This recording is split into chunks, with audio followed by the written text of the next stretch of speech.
ওমারের বোন বাপজি গলার আওয়াজ কানা শুনে চিনতে পেরেছে উনি আমার কলেজা টুকরা ভাই ওমর। ওমারের বাপজি শক্তির ব্যাপারে পাগলামোর ব্যাপারে তার বোনের ভালো জানা ছিল।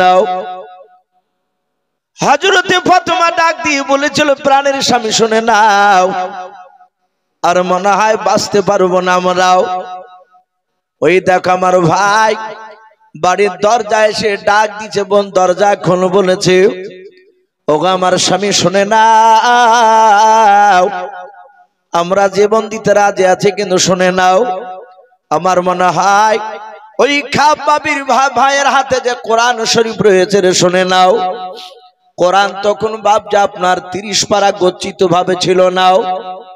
ওই সময় হযরত বাপজি নবীর দরবারে বাপজি সাহাবাদের দরবারে কোন সময় কোরআন বাপজি চামড়াতে লেখা থাকতো, গাছের পাতাতে বাপজি কোরআনের আয়াত লেখা থাকতো, পাহাড়ে বাপজি আপনার লেখা থাকতো। হযরতে খাব্বাব কয়েকটা বাপজি আপনার সুরাও লিখিত ছিল বাপজি আপনার চামড়ায় বাপজি হাতে করে নিয়ে রে বাবা।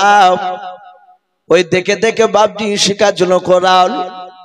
ফাতেমা বলল ভাই খাব্বাব এই কোরআনটা আমার ভাই চিনে না জানে নাও, কোরআনটাকে হয়তো টান মেরে ফেলে দেবে, কোরআনকে টান মেরে ফেলে দিলে সহ্য করতে পারবো না। ওরে ভাই খাব্বাব এই কোরআনটা নিয়ে তুমি ঘরের আড়ালে চলে যাও। হযরতে বাবা খাব্বাব ঘরের ভিতরে বাপজি কোনায় গিয়ে আড়ালে গিয়ে বাপজি আপনার দাঁড়িয়ে গেল। ওমরের দরজা বাপজি তার বোনের খুলতে দেরি হলো। ওমর কয়েকটা লাত মেরে বাপজি দরজাটাকে ভেঙে ফেললো। দরজা ভাঙার পর ওমর বাপজি দৌড়ে গিয়ে তার নিজের বোনের কাছে না, প্রথমে নিজের দোলা ভাইয়ের কাছে চলে গেল। দোলা ভাইয়ের কাছে যাওয়ার পর ওমর বাম হাত দিয়ে তার ভাইয়ের বাপজি দাড়ি কানাকে ধরলো।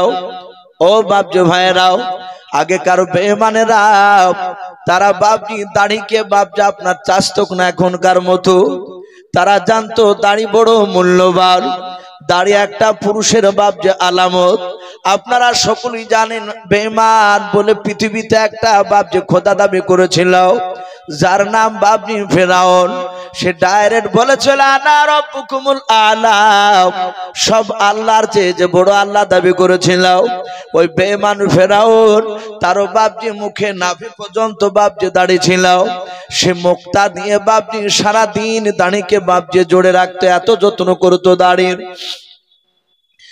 হযরত বাপজি উমর দৌড়ে গিয়ে নিজের আপনার দুলা ভাই শহীদের বাম হাত দিয়ে দাড়িখানাকে ধরে ডাক দিয়ে বলেছিল ভাই শুনলাম তুমি নাকি কলমা পড়ে নিয়েছো, মুহাম্মদ সাল্লাল্লাহু আলাইহি ওয়াসাল্লামকে নাকি নবী বলে মেনে নিয়েছো।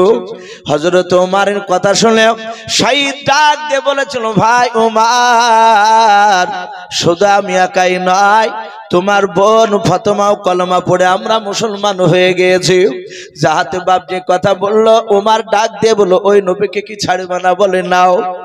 হযরত শহীদ বলল ওমর রে সব পৃথিবীর ছাড়তে রাজি আছি, কিন্তু আমি বিশ্ব নবীর কলমাকে ছাড়তে রাজি নাই। ও বাপ যে ভাইরাও, কোরআন এমন একটা বাপ যে আপনার জাদুকৃতকে দাও, কোরআনের এমন একটা বাপ যে আকর্ষণ হয়েছে রে বাবা। কোরআন যারা মন দিয়ে বাপ যে কোরআনকে সেই জামানায় শুনে চলো যারাও, তারা কোরআনের প্রেমিক না হয়ে থাকতে পারে নাই। বলুন সুবহানাল্লাহ। আল্লাহর নবী জনাবে মুহাম্মদ রাসূলুল্লাহ সাল্লাল্লাহু তাআলা আলাইহি ওয়াসাল্লামের বাপ যে সাহাবা শহীদ বাপ যে দাঁড়িয়ে বলল নবীজিকে ছাড়তে রাজি নাই। সঙ্গে সঙ্গে বাবা হযরত বাপ যে আপনার শহীদের দাড়িখানাকে ধরে বাবা টান মেরে আপনার আগনাতে আপনার ফেলে দিলাও, উঠোনে ফেলে দিল। শহীদ তাড়াশ করে পড়ে গেল। হযরত ওমর তার বুকের উপর দাঁড়িয়ে বাপজি তলোয়ারের উল্টো পিনে দিয়ে আঘাত করতে লাগলো। পা দিয়ে বাপজি বুকের বাতা ভাঙার জন্য মারতে শুরু করে দিল। ডাকে দিয়ে বলল ভাই মারতে মারতে যদি আমাকে ধুলার সাথে যদি মিশিয়ে দাও তবু আমি নবীজিকে ছাড়তে রাজি নাই। ওমর এত মার মারলো, দেখলো তার দুলা ভাই তার মারকে ভয় পাই নাও। হযরতে ওমরের উপর তিনি দূর থেকে নয় পাশ থেকে দাঁড়িয়ে দাঁড়িয়ে দেখছিলেন আমার স্বামীকে আর বেঁচে হয়তো রাখবে না আমার ভাই। হযরতে বাপজি ফাতেমা দৌড়ে গিয়ে তার নিজের দুলা ভাই নাই নিজের স্বামীর বাপজি বুকের উপর আপনারা শুয়ে পড়ে ডাক দিয়ে বলেছিল, ওরে ভাই ওমর আমার স্বামীকে ছেড়ে দাও আর মেরো না, আমাকে মারো। ওমরের দিলটা বাপ যে এত পাথরের মতো শক্ত হয়ে গিয়েছিল, তার ভিতরে বাপ যে আপনার নূরের তো কোনো বাপ যে আপনার আলো জ্বলে ওঠেনি। ওমর বাপ যে রাগে থাকতে না পেরে নিজের বোনের মাথার চুলগুলোকে বাপ যে খামচা মেরে ধরাও, টান মেরে বাপ যে তাকে সাইডে ফেলে দিলাও। ফেলে দেওয়ার পর নিজের দোলা ভাই কার মারলো নাও, এবার নিজের আপন কলিজা টুকরা বোনের ওপর বাপ যে বুকের ওপর দাঁড়িয়ে গেল। দাঁড়িয়ে গিয়ে পা দিয়ে লাত মারে আর তলোয়ারের উল্টো পিঠ দিয়ে আঘাত করে আর বলে, ওরে ফাতেমাও বল এখনো নবীজিকে ছাড়বে খেলাও? যদি না ছাড়িস তোকে মারতে মারতে দুনিয়ার বুক থেকে শেষ করে দেব। হযরত বাপজি ওমর ফারুক রাদিয়াল্লাহু তাআলা আনহু বাপজি সেই সময় ঈমান আনে নাই। ওমর বাপজি এত মারতে লাগলো, দেখলে একটি মারো বাপজি আপনার মার দেখে ভয় হয় না, শুধু মারে বোন বল ভাই মারতে মারতে আমাকে যদি মেরে ফেলো, আমার কলিজার ভিতর থেকে নবীজির মহব্বত তুমি ছেড়ে দিতে পারবা না, বের করে তুমি ফেলে দিতে পারবা না। ওরে আমার ভাই নিজের মায়ের পেটের তুমি আমার ভাই, এত মারছো রে ভাই, আমি তো তোমার কাছে কোনো অন্যায় করে নাই রে ভাই, শুধু নবীজির ওপর কলামা পড়েছে, তুমি কেন আমাকে এভাবে মারছো বলো? হযরত ওমর মারতে মারতে লাস্টে ডাক দিয়ে বললো, বল একবার তুই শুধু আমার কাছে জানের ভিক্ষা চাও।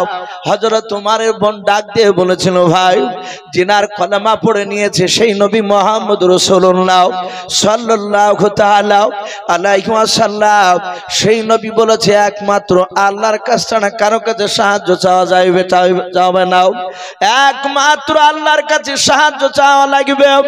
ও ভাই ওমর তুমি মারতে মেরে ফেললো, তোমার কাছে জানের ভিক্ষা চাইব না। ওমর বাবা তলোয়ারের উল্টো পিঠে দেখছে রক্ত লেগে আছে, মাটিতে থেকে দেখে ওমরের বোন আর শাইন তারা স্বামী স্ত্রী দুজনার মাটিতে যেদিক দিয়ে গড়াগড়ি বাপ যে পড়েছে সেই দিকে বাপনি মাটিতে রক্ত লাল হয়ে গিয়েছে। ওমর দেখলো এমন জাদু করেছে সেই আব্দুল্লাহর বেটাও যে আমার বোন কোনো মতে মারকে ভয় পাই নাও, আমার দুলাভাই ভয় পাই নাও। হযরত ওমর ডাক দিয়ে বলেন, ওরে বোন ফাতেমাও এমন কি জাদু করেছে তাকে কি তোরা ছাড়বি না? বলে ভাই জীবন চলে গেল ছাড়ব না। লাস্টে ওমর বলল, বোন আমি দরজায় লাত মারার আগে আমি চিৎকার করে ডাকার আগে আমি 2-3 মিনিট আমি দাঁড়িয়েছিলাম। ওরে বোন কে যেন পড়ছিল ইন্নী আলাল্লাহ, আমি নিশ্চয় আল্লাহ, বারবার এই কথাটা পড়ছিল। কে বলছিল রে বোন এত সুন্দর কথা বল? হযরত বাপজি ফাতেমা মনে মনে চিন্তা করেছে, ভাই কি ব্যাপার হঠাৎ করে নরম হয়ে গেল? ডাক দিয়ে কেঁদে কেঁদে বলেছিল, ভাই আমরা কোরআন শরীফ শিখছিলাম। ওমর বলল, বোন কোরআন আবার কি জিনিস? বলে ভাই যেই নবীর কলেমা পড়ার জন্য তুমি আমাদেরকে মেরে ফেলার জন্য তৈরি হয়ে গিয়েছিলাম সেই নবীর ওপরে কোরআন নাজিল হয়েছে, ওই কোরআন গোপনে শিখছিলাম। বলে বোন কোরআনটা একটু আমাকে একটু পড়ে দেখে। ফাতেমা বলে, ভাই কোরআনটা তোমার হাতে দেওয়া যাবে না। বলে কেন? বলে তোমার শরীরটা তোমার নাপাক হয়ে আছে, অপবিত্র হয়ে আছে, তুমি পেশাব ফিরে পানি নাও না। বলে নাও। ওরে ভাই এই কোরআন তোমার হাতে নাড়তে দেওয়া যাবে না। হযরত ওমর বলল, বল কি করা যাবে? ওই কোরআনটা শুনতে গেলাম। বলো ভাই তুমি এখানে দাঁড়াও। ওমর বাপজি দাঁড়িয়ে গেল। খাব্বাব ঘরের ভিতর থেকে মনে মনে ভাবতে লাগলেন, ওমরের গলার আওয়াজটা একটু নরম হয়েছে, মনে হয় ওমর আর মারবে না। খাব্বাব বেরিয়ে এসে বলল, ভাই ওমর আমি গতকালকে আসর নামাজ বিশ্ব নবীজির পেছনে পড়েছিলাম, আমার নবীজি মোনাজাতে শুনে নাও তোমার নাম আর আবু জেহেলের নাম কয়েকবার নিয়েছে, তার মধ্যে তোমার নামটা বারবার নিচ্ছিল। আমার মনে হয় অগো ওমর ভাই তোমার নামটা হয়তো আল্লাহর দরবারে কবুল হয়ে গিয়েছে, বলুন সুবহানাল্লাহ। ওমর বলল ভাই ও সব কথা বাদ দিয়ে কি পড়ছেন একটু শোনাও। ওমরের সামনে দাঁড়িয়ে দাঁড়িয়ে খাব্বা বাবজি কোরআন শরীফ থেকে বাবাও, কেউ বলেছেন সূরা তাহা, কেউ বলেছেন বাবজি তওবার, কয়েকটা আয়াত বাবজি আপনার পড়ার উপর ওমরের পশমগুলো বাবজি খাড়া হয়ে গেল। ওমর ডাক দিয়ে বলেছিল ওরে বোন এত সুন্দর বাণী কোথায় পেলি বল। ওমরের বোন ডাক দিয়ে বলেছিল ভাই যেই নবীর জন্য তুমি মারছিলে সেই নবীর উপরে কোরআন নাযিল হয়েছে। ওমর বলল বোন রে ওই মুহাম্মদ সাল্লাল্লাহু আলাইহি সাল্লামকে আমি দূর থেকে দেখলে কানে আঙুল দিয়ে হাত দাও, তার দিকে ভালো করে তাকাতাম না। ওরে বোন ওর উপরে যে কোরআন নাযিল হয়েছে এত সুন্দর যদি মধুর বাণী হয় ওই লোকটার মুখ থেকে শুনলে কতটা মধু লাগবে। বোন রে আর দেরি করিস না, তাড়াতাড়ি সেই লোকের কাছে নিয়ে চল, তার জবান থেকে আমি কথাগুলো একটু শুনতে চাই। ওমর বাপজি নিজের বোন আপনার কি করলো ফাতেমা, ওমরের হাতখানা ধরে বাপজি দৌড়াতে শুরু করলো নবীজির দরবারে। হযরত শহীদ ওমর আর বাবা এইদিকে বাপজি আপনার খাবাব এরা তিনজনাই ওমরের সাথে সাথে বাপজি চলে যাচ্ছে। ওমরের মাথায় মস্তানি বাপজি পাগড়ি বাঁধা আছে। আমার রাসূলুল্লাহ বাপজি কয়েকজন সাহাবাকে নিয়েও মক্কার বাপজি একটা ফাঁকা জায়গা নবীজি দিনের বাপজি কথা আলোচনা করেছিলেন, জান্নাত জাহান্নামের কথা বাপজি শোনাছিলেন। কয়েকজন সাহাবা দূর থেকে বাপজি উমারকে দেখে বাবা চিনতে পেরে গিয়েছে। নবীকে ডাক দিয়ে বলেন হুজুর ওই দেখেন উমার আপনার দুশমন আমাদের দুশমন। ও নবীজি আমার মনে হয় আপনাকে জবাই করে ফেলবে, আর আপনার উপর ঈমান এনেছে বলে তার বোন আর দুলা ভাই আর খাব্বাবকে যে পাঠিয়েছিলেন কোরআন শেখার জন্য বলে হ্যাঁ ওকেও ধরে নিয়ে আসছে, মনে হয় আপনার দরবারে তাদেরকে মারবে। ওগো নবীজি আপনার দরবারে উমার আসার আগে একটু দয়া করে আমাদেরকে হুকুম দিয়ে দাও। নবী গো আপনাকে মারবে আমরা দাঁড়িয়ে দেখতে পারবো না। উমার আপনার দরবারে আসার আগে আমরা সকল সাথে ভাইরা দৌড়ে গিয়ে উমারকে জবাই করে দিয়ে জাহান্নামে আমরা একসঙ্গে তাকে পাঠিয়ে দেব। আল্লাহ রাসূল এইভাবে পেছন দিকে ঘুরে বলেছিলেন ওরে ওমর আমার সাথী ভাইরা তোমরা কি অন্তরের খবর জানো বলে না। সাহাবারা বলেন হুজুর আপনার মুখ থেকে শুনেছি আসমান জমিনের ভিতরে একমাত্র অন্তরের খবর গায়েবের খবর আল্লাহ জানেন, বলুন সুবহানাল্লাহ। ডাক দিয়ে বলেছিলেন ভাই ওরে আমার সাথী ভাইরা তাহলে তোমরা কেমন করে জানতে পারলে ওমর আমাকে মারতে আসতেছে। বলো হুজুর আপনার আমাদের দুশমন, তাই আমরা ধারণা করছি মনে হয় আপনাকে মারতে পারে। আল্লাহর নবীর সাহাবারা ডাক দিয়ে বলেন সাহাবারাও নবী আমার ডাক দিয়ে বলুন ওকে আমার সাহাবারাও শুনে নাও আমার মনে হয় উমার আমাকে মারতে আসে নাই, উমার এটা হতে পারে হয়তো আমার কলমা পড়তে আসতে পারে, বলুন সুবহানাল্লাহ। আল্লাহ রাসূল বলেন ওরে আমার সাথী ভাইরা কেউ আগে যাবা না, এই জায়গায় তোমরা সকলেই দাঁড়িয়ে থাকবা, উমার আসতে দাও উমার আসুক। নবী আমার তাকে দেখলেন বাপজি উমার দৌড়ে চলে আসে আল্লাহ রাসূলের কাছে। বাপজি আসার এক না দুই নাই রে বাবা, প্রায় 30 কেউ বলেছেন বাপজি 40 থেকে 50 হাত দূরে থাকতে আমার নবী আর দাঁড়িয়ে থাকতে পারলেন না। নবীজের জায়গা থেকে নবী আমার দৌড়ে গিয়ে উমারের কাছে চলে গেলেন। উমারের কাছে যাওয়ার পর নবীজি উমারের কলার খানাকে বাপজি জোরে ধরলেন। উমার বাপজি দাঁড়িয়ে গেল আর পা তুললেন না। আল্লাহর নবী কাঁদে আর বলেন উমার আর কতদিন পাগলামি করবে বলো। ওরে উমার অনেক পাগলামি করা হয়েছে, এই উমার ওই দেখো তোমার সাথে ভাইরাও তোমার ভয়ে প্রকাশ কলমার দাঁত দিতে আমরা পারি না। এই উমার আর কতদিন পাগলামি করবে তুমি বলো, তোমার সাথী ভাইদেরকে নিয়ে শুনে নাও। বলো উমার কবে থেকে তুমি ঈমানের দাঁত দিতে যাবা, বলুন সুবহানাল্লাহ। সাহাবায়ে কেরামরা বলেন আমরা পেছন থেকে দাঁড়িয়ে দাঁড়িয়ে শুনছিলাম। নবী এমন ভাবে কাঁদছিলেন। উমারকে ডাক দিয়ে বলে উমার রে কবে থেকে তুমি তোমার সাথী ভাইদেরকে নিয়ে ঈমানের কাজ করবে। উমার যেমন তুমি আবু জেহেলের কথা শুনে তুমি এখানে দৌড়ে এসেছো, হে উমার তুমি কবে তুমি আমার কথা শুনে দৌড়ে যাবে তুমি কলমার দাওয়াত নিয়ে। আর পাগলামি করো না উমার, অনেক পাগলামি করা হয়েছে। হযরত উমার বিশ্ব রাসূলের চেহারার দিকে চেয়ে তিনি কাঁদছে, আর সহ্য করতে পারলেন না, চোখ দিয়ে পানি ঝরে যায়, তলোয়ারটা নিচে রেখে দিয়ে বলেছেন, ইয়া রাসূলুল্লাহ ফিদা কাবি ওয়া উম্মি, ওগো নবী আপনার পদতলে আমার বাপ মা বিসর্জন হয়ে যাক, বলুন সুবহানাল্লাহ। নবী এই তলোয়ার দিয়ে হয় জবাই করে, না হলে আপনি আমাকে ক্ষমা করে দিয়ে কলেমা পড়ে না। বিশ্ব নবী বললেন, ওগো আমার ওমর বন্ধু, আমাকে আল্লাহ দুনিয়ার বুকে বদলা নেওয়ার জন্য পাঠায় নাই, বলুন সুবহানাল্লাহ। আমাকে রাহমাতুল লিল আলামিন করে পাঠিয়েছে। নবীজি ওমরকে বুকের সাথে জড়িয়ে ধরে ক্ষমা করে দিলেন। ওমর কলেমা পড়লেন। সেই ওমর ডাক দিয়ে বলেছিলেন, ওগো আমার সাথী ভাইরা, আমি এই রাসূলকে সেই দিন মারতে গিয়েছিলাম। ওমর বলছেন, হুজুর আপনি আমাকে ক্ষমা করে দেন। নবী হাসছেন আর বলছেন, ওমর রে, আমি কাঁদছিলাম, কিন্তু তুমি আমার উপর ঈমান এনেছো, আরো যে সাহাবারা ঈমান এনেছে আমি সকলকে ক্ষমা করে দিয়েছি, বলুন সুবহানাল্লাহ। হযরত আবু বকর বলছেন, হুজুর আপনি এখানে আমাদেরকে কেন ডাকলেন, এই মসজিদে একত্রিত কেন হতে বলেছে? রাসূল বললেন, ওগো সাহাবায়ে কেরাম, আমি একত্রিত হতে বলেছি একটা কথা বলার জন্য। বলে কি কথা বলুন? নবী বলেন, আমাকে পূর্ণাঙ্গ ঈমান দিয়ে আল্লাহ পাঠিয়েছে, বলুন সুবহানাল্লাহ। পূর্ণাঙ্গ দিন দিয়ে পাঠিয়েছে, আমার পরে আর নবী রাসূল আসবে না। হে সাহাবায়ে কেরাম শুনে নাও, এখানে অনেকগুলো সাহাবায়ে কেরাম আছে, সবাইকে না, মাত্র একজন সাহাবাকে আমি দেখতে চাই, আমি তাকে পাঠাতে চাই এমন একটা দেশে, সেই দেশের বাদশা, সেই দেশের নাগরিক, তারা কেউ আল্লাহ এবং রাসূলকে চিনে না। হে সাথী ভাইরা, সবাই না, মাত্র একজন সাহাবা। কে যাবে বললো?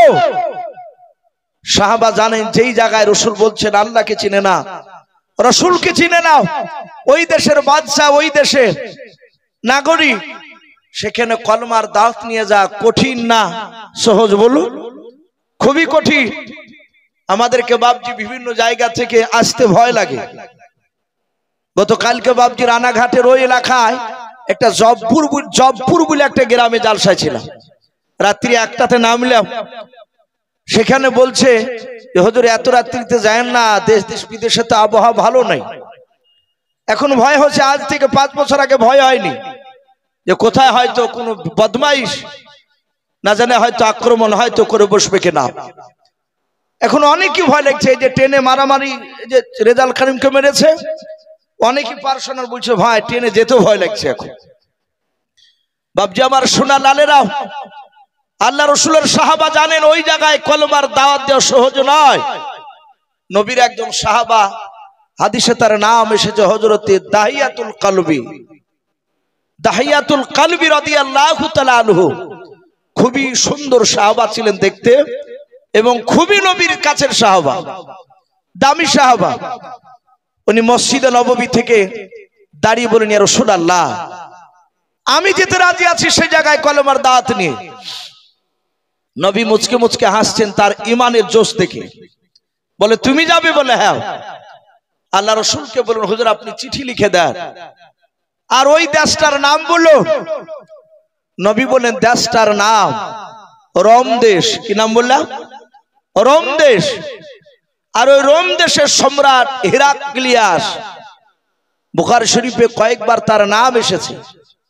আল্লাহ রাসূল তার বুদ্ধির প্রশংসা করেছিলেন, কিন্তু বেঈমান সে ছিল। নবীজি বাপজি লিখতে জানতেন না, এটা আমরা সকলেই জানি। কারো কাছে লেখাপড়া করেননি, এই জন্য নবীকে উম্মি বলা হতো। তাই বলে নবী যে আনপাড় জাহেল এইরকম শব্দ ব্যবহার করা যাবে না নবীর সামনে। নবী লেখাপড়া জানতেন না, এটা সত্য। তাই বলে নবীর জ্ঞান কি কম ছিল? কথা বলুন, নবীর জ্ঞান কম ছিল না। আজও জন্মায়নি, কিয়ামত পর্যন্ত জন্মাবে না নবীর জ্ঞানের মতো লোক আর আসবে না পৃথিবীতে। আমার বিশ্ব রাসূল তার একজন সাহাবা আব্দুল্লাহ বিন মাসউদ রাদিয়াল্লাহু তাআলা আনহু, নবীজি তাকে ডেকে বললেন, আমি যা বলছি তুমি লেখো। আল্লাহ রাসূলের কথা, জবানি কথা, নবীর আর সাহাবা তিনি লিখলেন। লেখার পরে বিশ্ব নবীর হাতে একটা আংটি থাকতো, চাঁদির আংটি। কিছু মনে করবেন না, মুফতি সাহেবের সাথে আলোচনা করবে। আমাদের অনেক মানুষকে দেখা যায় হাতে চারটা পাঁচটা পর্যন্ত আংটি ভরা থাকে, তামার, চাঁদির, সোনার। কিন্তু অথচ শুধু চাঁদির 4 আনা চাঁদি ছাড়া আর ব্যবহার করা যায় না। সোনার আংটি যদি ব্যবহার করেন বাড়িতে নয়, মুসাফির হালাতে কোনো জায়গায় ব্যবসা করতে যাচ্ছেন সফরে, সেক্ষেত্রে ব্যাপারটা আলাদা। বাদ বাকি বাড়িতে সোনার আংটি হাতে দিয়ে ঘুরিয়ে বেড়ালে, আমরা বাবজি মাঝে মাঝে হাতে দিয়ে দেখেছি, কথাটা মিলালছি। এখন তো বাবজি যারা বিয়ে করছে না কিনলেও শ্বশুর বাড়িতে একটা আংটি পাচ্ছে, তো আংটি হাতে নিয়ে বাবজি নমাজ পড়তে গেলে, পাড়াতে ঘুরলে অটোমেটিক ভিতরটা একটু কেমন মনে হয়, অহংকার চলে আসে। লোকের সাথে কথা বলে এভাবে আঙুলটাকে উঁচিয়ে করতে মন যায়, মানে দেখুক যে আমি সোনার আংটি হাতে দিয়েছি। এটা পরীক্ষা করে দেখবে, এতে অহংকার তাকাবুর চলে আসে। তো রাসূলুল্লাহ বাবজি আংটিটা ব্যবহার করতেন, তাতে নবীর নাম লেখা ছিল, বলুন আলহামদুলিল্লাহ। কে কেউ বলেছেন কলমা লেখা শুদ্ধ ছিল, লা ইলাহা ইল্লাল্লাহু মুহাম্মাদুর রাসূলুল্লাহ সাল্লাল্লাহু আলাইহি ওয়াসাল্লাম। ওই যে নবী লেখাপড়া জানতেন না, নবী চিঠি লিখে নিতেন সাহাবার মারফতে, যে নবী ইস্টাম স্বরূপ, মোহর স্বরূপ ওই আংটিটা কালিতে ডুবে ইস্টাম মারতে। ওই কাগজখানা যেই পেত, যার কাছে পৌঁছাতো, সে কাগজে ইস্টাম মারা দেখে বুঝতো এই চিঠিখানা মুহাম্মদ সাল্লাল্লাহু আলাইহি ওয়াসাল্লামের তরফ থেকে এসেছে। এই জন্য বাবজি রাসূলুল্লাহ চাঁদির আংটি ব্যবহার করেছিলেন। আমার বিশ্ব নবীজি বাবজি চিঠিখানা আংটির মোহর মেরে দিয়ে দাহিয়াতুল কালবিকে কাগজটা জোরে ধরে দিলে, বলে ঘোড়ায় চেপে চলে যাও। এই দাহিয়াতুল কালবি তার দরবারে হিকমতের সহিত কথা বলবে, বলুন আলহামদুলিল্লাহ। হিকমতের সহিত কথা আমাদের নেই। যুবক ছেলে অনেকে নামাজ পড়তে যায়, আমাদের মুসল্লি দেখেন অনেকে থাকে, এ নামাজ পড়তে গিয়ে যদি 1 মাস না আসে, 1 মাস গিয়ে হয়তো আর যায়নি, হঠাৎ করে ওকে রাস্তাতে দেখলি, বলে হ্যাঁ তোর বাপই তো নামাজ পড়ে না, তুই নামাজ পড়িস 5 ওয়াক্ত, তোর মতো নামাজি কত দেখেছি। এই যে কথাটা, এটা হিকমতের কথা নয়। তাকে যদি বলা হতো যে বাবা, যদি তার চাচা সম্পর্ক হয় বেটা, যে বাবা মসজিদে 1 মাস নামাজ পড়ছিলে, জামাতটা ভালো লাগছিল, 1 মাস থেকে যাও না বাবা, তো মসজিদটা ভালো লাগে না, ফাঁকা ফাঁকা মনে হয়, বাবা যাও না কেন? ওর প্রশংসা করলে দেখবেন সে চিন্তা করবে, সে যে কোনো একটা অজুহাত দেখাবে। আর একটা লোক এসে যদি বলে যে ভাই মসজিদে যাচ্ছিলে কত ভালো লাগছিল, যাও না, তো মসজিদটা ফাঁকা ফাঁকা মনে হয়, সে দেখবে তো সবাই তো লক্ষ্য রাখে, ওই ব্যক্তি আর মসজিদে না গিয়ে থাকতে পারবে না, বলুন সুবহানাল্লাহ। এ হচ্ছে হিকমতের কথা। আর প্রথমে যদি বলেন তোর বাপই তো পড়ে না, তা তুই পড়িস, ও জানতাম যে তুই 1 মাস পড়ে আর পড়বি না, তা ওটা যাবি না। আল্লাহ রাসূল বলেন, এই সাহাবা দাহিয়াতুল কালবি, রোম দেশের সম্রাটের দরবারে সম্রাট একাই থাকে না, রাতে দিনে মিলে তার কাছে 5000 লোক তাকে যুক্তি পরামর্শ দেয়, সাবধানে হিকমতের সহিত কথা বলবা। চলে গেল 5000 লোক বাবজি বসে আছে। দাহিয়াতুল কালবি বলেন, আপনাদের মধ্যে বাদশা কে? সবাই বলে, ওই দেখো উঁচু সিংহাসনে বসে আছে। হযরতে দাহিয়াতুল কালবি গেলেন, যাওয়ার পরে আমার বিশ্ব রাসূলের সাহাবার চিঠিখানা দেখার পরে হাত থেকে চিঠিখানা নিয়ে তার চোখগুলো লাল হয়ে গেল। জোরে জোরে চিঠি পড়ছিল, তার 5000 লোক শুনছিল। 5000 লোক চিৎকার করে বলল, হুজুর একে জবাই করে দেন। এত বড় স্পর্ধা, মদিনা থেকে এসে রোম দেশে আমার বাপ দাদা ধর্মকে বাতিল করে দিয়ে নতুন ধর্ম প্রচার করতে চাইছে। দাহিয়াতুল কালবি চিৎকার করে বলে, এই সবাই চুপ করে বসো, আমি তোমাদের বাদশা, এর কি করতে হবে না করতে হবে সেটা আমি সিদ্ধান্ত নিয়েছি। ডাক দিয়ে বলল, যাহাতে চুপ করতে, সবাই চুপ করে গেল। রোম দেশের সম্রাট হেরাক্লিয়াস বাদশা ডাক দিয়ে বলল, তুমি তো নবীর কলমা নিয়ে এসেছো, চিঠিতে লেখা আছে, বলে বলো মুহাম্মদ সাল্লাল্লাহু তাআলা আলাইহি ওয়াসাল্লামের একটু 2-4টা ভালো কথা শোনাও দিদি। সে কেমন চরিত্রবান ভালো মানুষ ছিল বলো।